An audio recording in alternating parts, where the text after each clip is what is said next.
Julian Vane didn't look like a villain. He looked like a savior. He was the charismatic star of Vane architecture, and I was the lead designer who stayed up until 3 a.m., making sure his visions didn't collapse under their own weight. He promised me a partnership. He called us a duo.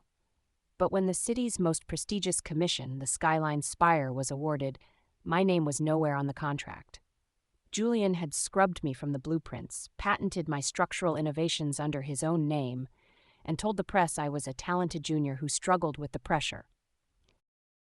I was blacklisted. He didn't just take my work, he took my reputation.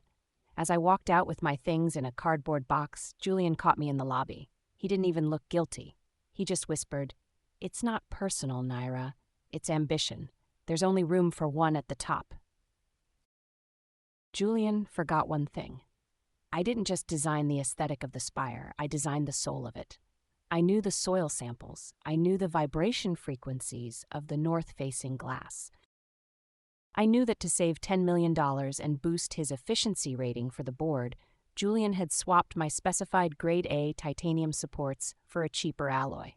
He thought the difference was negligible. On paper it was. In reality, under the specific resonance of a high-altitude storm, it was a countdown.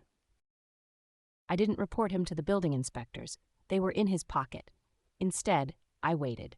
I moved my savings into short sell positions against Vane architecture. I watched the weather reports, and I sent Julian a gift, a bottle of 1945 Bordeaux with a note that said, "To the man who has everything." The opening gala was a masterpiece of ego. Every billionaire in the city was in that penthouse. Julian was center stage, holding a glass of champagne, basking in the light. Then the wind picked up, 80 miles per hour. The spire began to sing, a low, haunting hum that vibrated through the floorboards. Most people thought it was the wind. Julian knew better. He saw me standing by the elevators. I wasn't in a gown, I was in a raincoat. He pushed through the crowd, his face pale. "Nyra, what are you doing here?" "I came to see the view, Julian," I said calmly.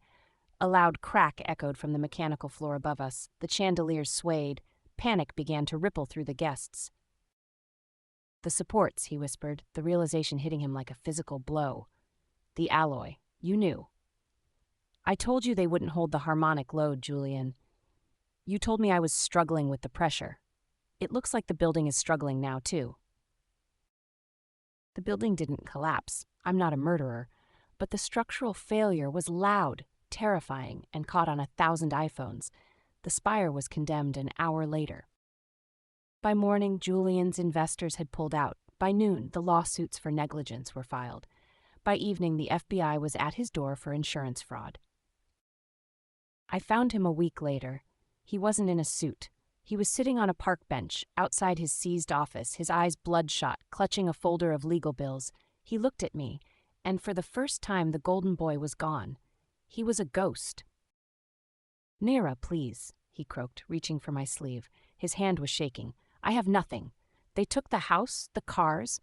I'm going to prison. Help me. Tell them the original designs were yours. If you claim the mistake, I can get a plea deal. I'll give you whatever is left. Just don't let me drown." I looked at his hand, the hand that had signed the papers to erase my life, and I moved back. He fell off the bench, literally on his knees in the dirt, begging for a lifeline I would never throw. I left him there, sobbing into the hem of his ruined overcoat. The life lesson. Ambition is a magnificent engine, but if you build it out of the bones of the people who helped you, don't be surprised when the structure fails. When you climb a ladder by stepping on hands, you better hope you never have to fall, because those hands won't be there to catch you. They'll be the ones reaching up to pull you down. Julian Vane wanted the view from the top. He got it.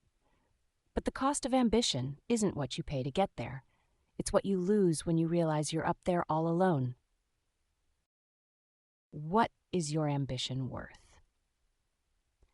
My name is Nyra Voss, and I'm just getting started. Thanks for being part of my story. If you've ever been the underdog, drop a in the comments. I read every single one.